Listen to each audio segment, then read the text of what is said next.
Hi everybody, welcome back to my budgeting videos.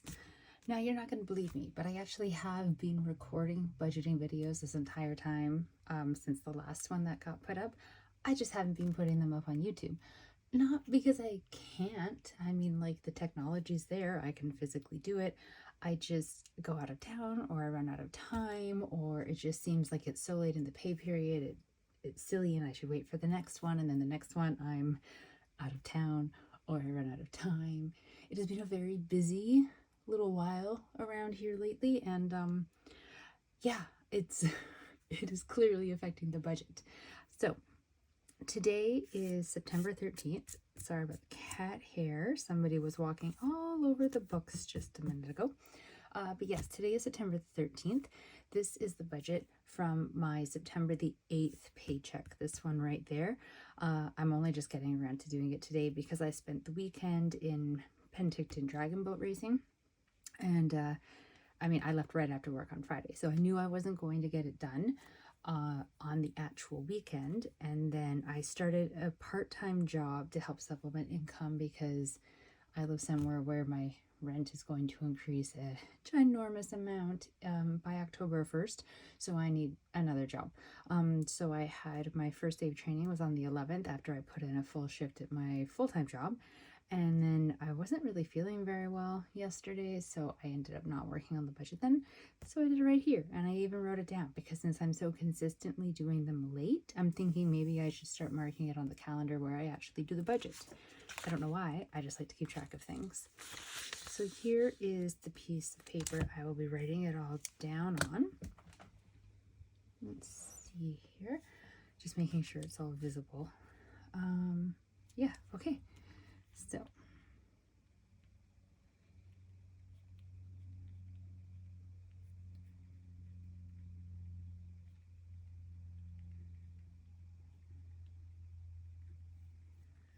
I started off with my balance in my account, $2,402.85. But, and I feel like I say this so often now, you're just sick of it. That's not really my balance because there's money that got transferred in there that I had not taken out before sitting down to do this budget. So the first thing I'm going to do is minus $231. That was money my friend Kat sent me that she owed me. So from Kat to travel fund.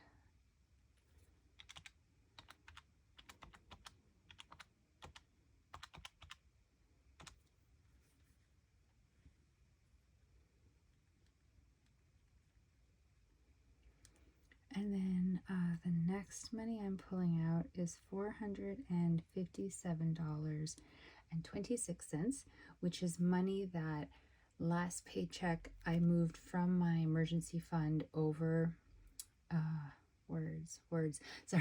from my emergency fund over into my checking account so that I could then put it onto my line of credit. But there's a processing time delay of about like 1 to 3 business days whenever I pull money out of my emergency fund. And I left myself a note actually saying, let's see, right there. So it was for the vet bill. So move money from my TFSA, that's where my emergency fund is, to checking. When it clears, put it as a payment on the line of credit, because I originally paid for the vet bill on my Visa and then I moved that over to the line of credit. So I took care of that already today.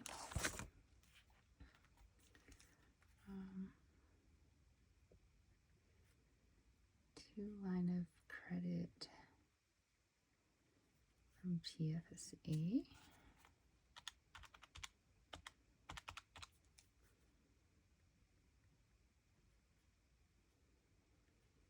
And then the last one, well, not the last one, but the last of the first sort of things that artificially inflated this was $542.30 is the rollover from the last time I did a budgeting video. So I'm still sticking with the whole whatever the rollover is, pulling it out when I'm doing the calculations for the current budget, and then seeing if I can get through the budget without having to dip into the rollover, and then either use that. If I wasn't moving right away, I would be using it towards extra payments onto debt. But because I am moving October 1st, I'm purposely keeping it in the account but not touching it so it can go towards expenses on moving day. So things like buying the mover some tidbits and coffee. The day before, I'm picking up a carpet cleaning machine that I have to rent, like things like that. And also even just something as simple as at some point in the day, I'm going to need food and we'll have no access to a kitchen. Not like I cook anyways, but the theory. 543.30. So this means my real starting balance for the budget is $1,171.29. So my SUV payment has already gone out. That went, what is it, today's Wednesday? So that went out yesterday, so I don't need to worry about calculating that in here. I purchased an air purifier today for the new apartment because I'm moving somewhere, get this, I'm moving somewhere noticeably smaller, but almost double my current rent because that is the market. But I have a cat and I'm just concerned about like the litter box odor, things like that, because it's another basement suite, but like I said, smaller, and still with a cat.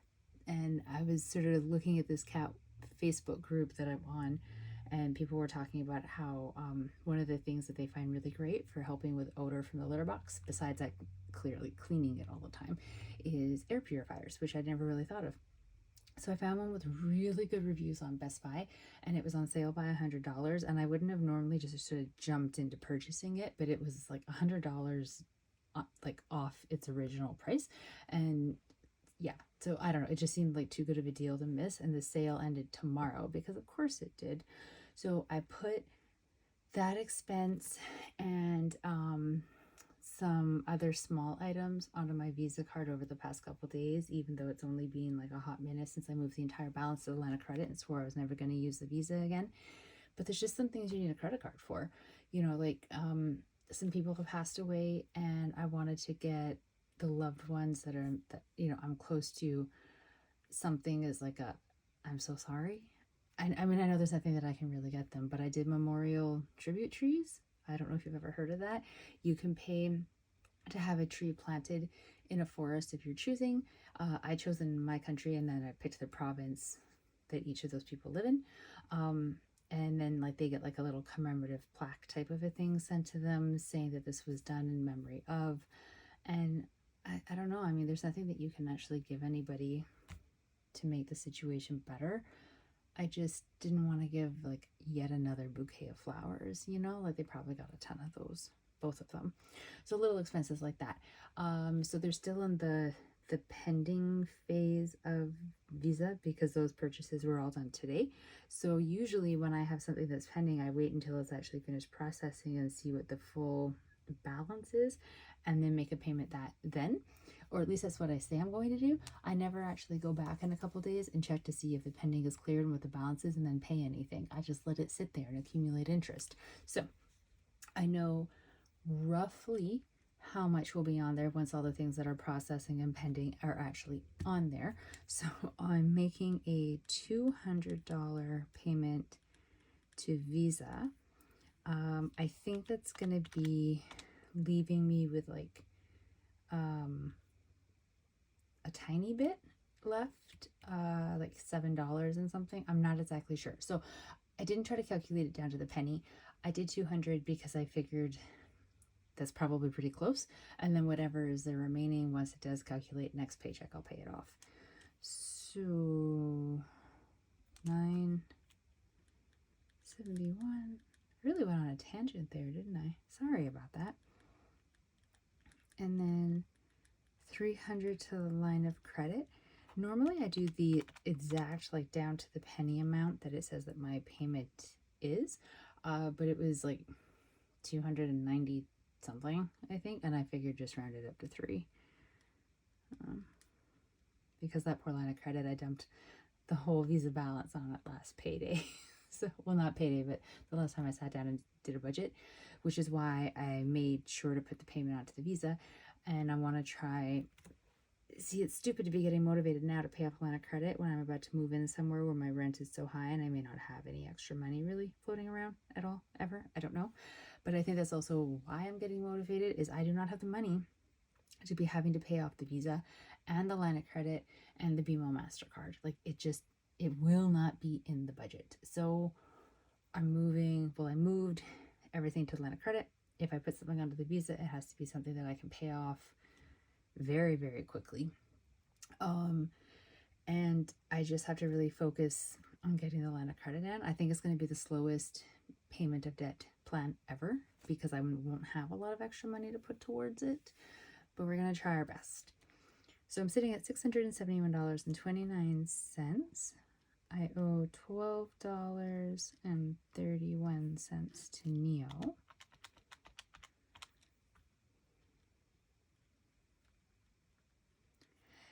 My cell phone is not due yet, but I was thinking it's going up in price per month. I don't know the exact what the bill's going to be exactly per month. I think it's right around 100, something like that.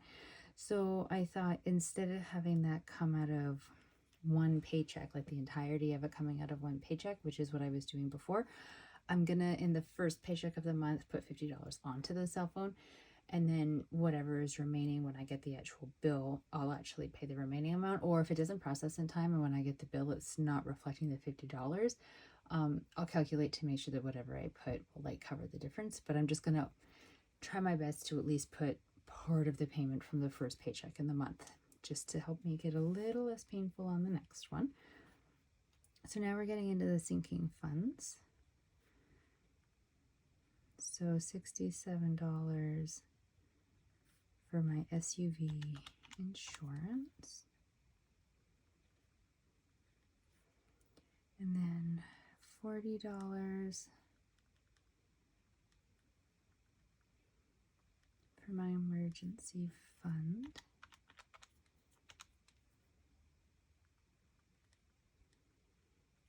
And then just to save space, I'm doing $40 for dragon boating and presents, since they share a sinking fund. Sorry, I should have explained that. Then we're gonna do the tech sinking fund next.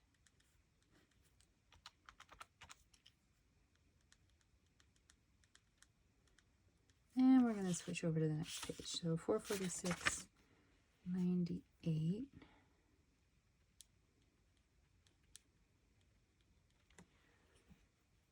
Okay, see, now the memory's not great. So tech was the last thing.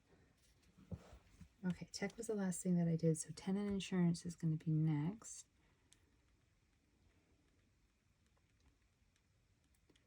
I'm going to have to contact them because, of course, it's going to change because I'm moving. It re-ups in October anyways, on Halloween weekend, if I remember correctly, or at least towards the end of October. But I'm going to have to contact them prior to that to let them know because, you know, the age of the building, the size of the space, things like that, I guess will affect how much I actually have to pay. My contents themselves have stayed the same, and I'm with Square Insurance, so they're really great because you get to pick in a really detailed way exactly what you're insuring, which I appreciate because, like, I don't need insurance for things that I don't actually have, right? Okay, so tenant insurance 7. I already calculated out the cash envelopes. They are higher than normal, so they're $412.98. The reason they've gone up is because my part-time job is about a 20-minute walk from my full-time job. So I had my very first day of training on Monday, and I just walked there after work. So I left my car in the work parking. Work parking is normally $8, but that's if you're just doing kind of a normal shift. But obviously my car was in there for longer, so when I left, they charged me $11, which is still way better than if I work the hospital, so way better than if I was like a patient or a patient's family member. I mean, $3 extra is fine. It's better than what I was expecting, to be honest. So this week I have training twice, so I have it again tomorrow, so $11 tomorrow, but they actually haven't given me my training schedule for the upcoming weeks, which I'm finding very annoying, their whole loosey-goosey way of doing things, but I'm just trying to breathe my way through it. So I just calculated In the cash envelopes, the one for work parking, I calculated assuming that I was going into the office 3 days a week, and 2 of those days I'm paying $11 each because I'm staying and working my other job in the evening. If I'm wrong, then the money will just roll over and stay within that cash envelope, and that's great. If I'm right, then I'm covered. So $439.98 minus $412.98. Oh, the 98 is kind of funny.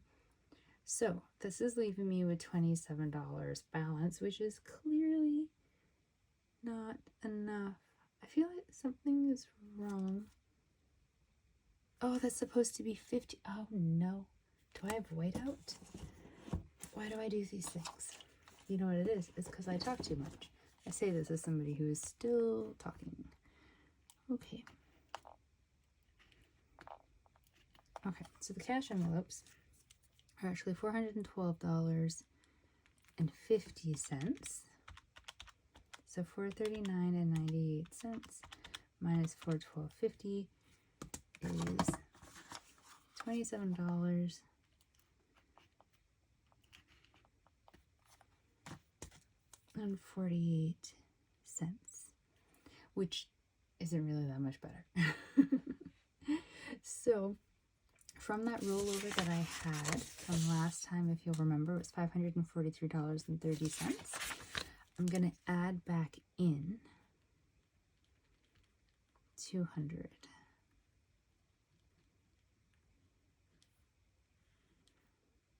$227.48 is what's showing, and then I'm taking out that 200 immediately and I'm putting it onto my BMO card.